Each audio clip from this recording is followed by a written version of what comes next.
Hey guys, this is Dasha. Welcome back to my channel. Back to hospital. அம்மா திரும்ப hospital கூட்டிகிட்டு கிளம்பிட்டேன்.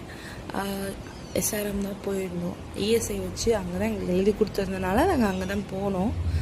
போயிட்டு பார்த்தா ஹாஸ்பிட்டலில் டாக்டர் இல்லை. அதனால் சொன்னால எமர்ஜென்சி இஆரில் வச்சுட்டு இஎஸ்ஐயில் வச்சுட்டாங்க.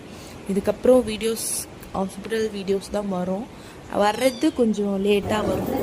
ஏன்னா நான் ஹாஸ்பிட்டலில் இருக்கிறனால என்னால் வீடியோஸ் போட முடியல, வாய்ஸ் கொடுக்க முடியல. மெயினாக அதுதான் காரணம், வாய்ஸ் கொடுக்க முடியல. பட் எடிட்லாம் பண்ண முடியுது, எல்லாம் பண்ண முடியுது, வீடியோலாம் எடுத்து எல்லாமே வைக்க முடியுது.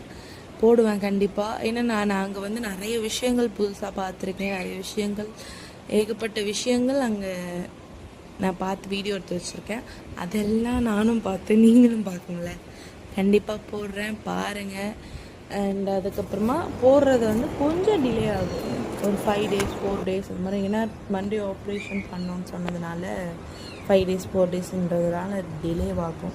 கொஞ்சம் இந்த பிளட் கொடுக்க சொல்லியிருக்காங்க, அதனால் கொஞ்சம் பாசிட்டிவ் பிளட் வேணும்னு சொல்லிட்டு ரொம்ப தேடிக்கிட்டு இருக்கேன். அதனால் கொஞ்சம் அலசலாக இருக்குது. அப்கமிங் வீடியோஸ் வந்துகிட்டே இருக்கும், பார்க்க.